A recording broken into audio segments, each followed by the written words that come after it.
So, hello everyone, welcome back. And today, the journey that I have brought for all of you is truly commendable. It is inspiring for me to hear, and we really thought it should go out to each one of you who's preparing for the exams. You all know INI-CET result was just declared, and I have with me Dr. Anustup, who has scored a beautiful and a wonderful rank of 68 in the current INI-CET. Now, why I said is inspirational his journey because the last NEET PG, the latest one, he got a rank of 23,000, and from that to 68. It is time to hear from him how he did it. So, welcome, Dr. Anustup. How are you feeling? And we really want to know how did you make this happen? Thank you so much, ma'am, for that wonderful introduction. And I am feeling really elated right now. And I'm still in disbelief since the night of declaration of the results that I could get an under 100 rank this time. Definitely after the disastrous rank in NEET PG, it was not at all expected. Uh, but and not only just that, actually in the last two INI sets also my ranks were in the 5 digits only. Okay. So this time also before the exam, just before the exam, in the last GT that I gave 3 weeks before the exam, the number of corrects that I was getting was kind of plateaued around 125, 126. And like what was happening was I was trying to retain, like trying to improve on my short subjects, which were a weak area for me personally. So while I was doing that, I was also kind of forgetting what I had learned in the long subjects earlier, which Hmm. I had done. So what was happening was I was gaining corrects in one subject, I was losing corrects in another. So kind of my score got plateaued, and I was really disheartened. Ki, like I called my friend and told him कि यार इस बार भी नहीं हो रहा शायद. And he just scolded me and said कि you have been doing this for a long time now, you have been preparing for such a long while, just take a leap of faith, just take a deep breath, and just cover all the 19 subjects in whatever way is manageable for you in the last 20 days. And I just went all in on that advice. I just gave my level best without thinking about anything, without thinking about the result. Earlier I was thinking too much about the outcome. Now I thought only about the process. I just gave my 100% best towards whatever shortened version of the subjects I could do, like whether it was the bookmarked PYQs, whether it was the highlighted portions of my revision notes, which I found were very high yield, or whether it was the tables which were in the question bank or in the notes, which were very volatile and high yield stuff. All that I did. Some concepts which I felt ki I might forget if I don't revise in the last moment before the exam.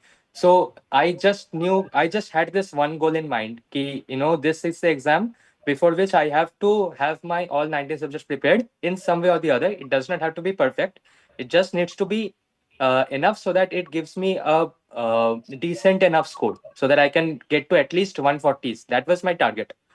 When I watched the recalls, I think I should have at least reached 150, but I'm not very sure. So coming from a place where I could only maybe I couldn't even cross 130 correct, so that was a huge leap for me. And even I don't know how I did it. For to be honest, like I can I will obviously try my best to share my journey and how I did it. But to be honest, it's a God gifted rank. It is not entirely my doing. It is like I'd be foolish to say it is just me who got that rank. It is my friends, it's my family. It's also God who helped me on the day of the exam in those 3 hours.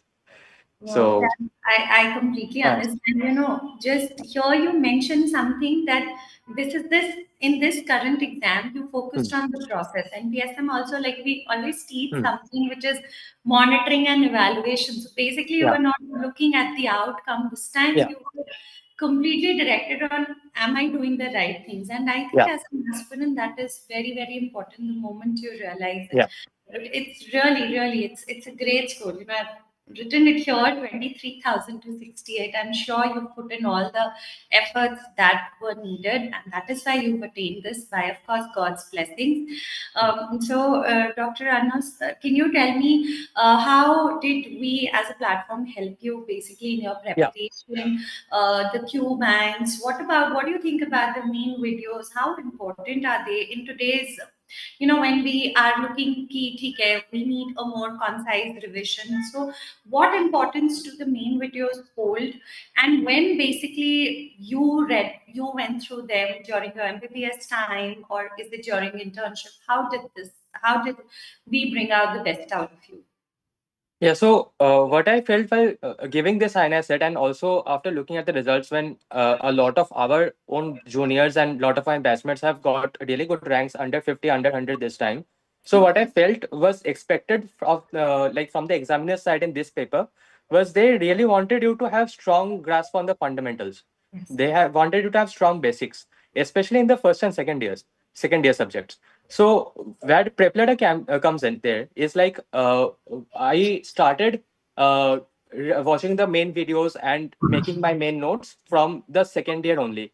So while we at AIMS also focus on the standard textbooks for our first and second year subjects, I also made sure that I had some a little bit concise version of the notes also alongside for daily reference, so that when I start eventually preparing for my PG entrances, I do not start from scratch. Um, Actually, the reason why I got a little bit of like, what I would say would be bad ranks in the last few exams is because in the during the internship time I didn't like give much time to my studies. Basically, I thought ki I won't prepare now. I have studied till final profs. I wanted to take 1 year for myself and also for learning my clinical learning through my clinical postings. So I basically started preparing around January only of this year. So when I started preparing, I realized that, I need some more time to brush up on my fundamentals, since I have especially not read the first or second year subjects in such a long while. So that took me a little bit of time. So what I did was, my approach was to, actually this was an approach I got from one of my friends who is in surgery right now in AIMS Delhi. So what he told me, ki, just solve the PYQs first without trying to learn everything of that subject and then do the PYQs. Do the PYQs first. Try to find out what are the areas that the examiner is asking the most from, and focus on those topics when you are reading the main notes. So I always use the main notes only for most of my preparation, along with some parts of first aid for first and second year subjects, and also for psychiatry. So the combination of these resources, with the combination of these resources, I built a strong fundamental first. And then in the last few months before the exam, like from August onwards, I upped the ante a bit. I started doing a lot of PYQs and MCQ practice other than PYQs. And like daily 50 to 100 MCQs from random sources I was doing, including PrepLadder. And like through that MCQ practice, and I was also giving weekly GTs. So I was trying to find out what are my weak areas. I would often find out through the GTs that I think I know this subject, but then I'm finding out that this is some concept where I maybe can do a little bit more to strengthen it. Then I go and reference my main notes again, and then I read it from there. So basically, it's a continuous form of revision. There is like no linear revision that is happening. Like, you completed a first read and then a second read and then a third read. That is not how actual revision works. When you start preparing, you find out that, there's multiple micro revisions that happens when you solve the Q banks on a daily basis, when you give weekly or fortnightly GTs. That is when your real revision happens. When the concepts which you get wrong in those kind of MCQ practice type scenarios, exam simulation type scenarios, when you read those again on your own, those concepts you don't forget. And a lot of those fundamentals and basics keep getting tested in the exams. So definitely, I would recommend everyone to, all the future aspirants to not just stick to notes or QBank or any one source. Use a combination of both, and definitely don't go for a very concise version of notes right from the very beginning. I also fell into this trap earlier, but I would say it doesn't let you progress beyond a certain point. After a certain point, your progress gets stalled, and you also will feel a certain kind of inner fulfillment, when you read a topic from main notes and watch the main videos for a topic which you are, or subject where you are weak in. When you finally master that concept, instead of trying to mug up a few buzzwords for MCQs, when you finally master that concept, you will feel better as a doctor. The doctor within you will feel better. Okay, actually, I will, uh, in a real life scenario, when I finally get trained better in this type of clinical branch or whatever, I will actually be able to save a patient and do it on a scientific basis. Like, you will actually know the science behind it. After all, we are all people who love science, and that is why we joined this stream. Yeah. So, don't deviate from your fundamentals. Don't betray your principles, is what I would say. No, So, that's a very very important thing that you've put out, that you are at the end becoming a doctor, and yeah. going through the main concepts, going through the Hmm. main videos really holds importance. Yeah. Of course, when it's the last days of preparation, Yeah, RR sure. definitely Huh. play a role. Yes, Yeah, that's, definitely. that's a very important thing. Hmm. And also, now, what do you think about GTs? I hope you appeared the GTs that PrepLadder gave. Yeah, And sure. did you find those GTs giving you an experience of what happens in the exam? Ab- Was it like a simulation? Absolutely, ma'am. What happens in GTs is like uh, your educators are basically preparing questions based around the PYTs only mostly. Yeah. It will, but they will also put in some topics which might be asked in the future exams, like which haven't been tested yet. Hmm. So a combination of both of those things happens. You get to test yourself on the PYTs as well, and as well as you get some exposure to new topics which you might not have read in that much detail earlier. Hmm. So that helps to broaden your perspective, and also it gives you a real exam environment and helps you in your practice of guesswork.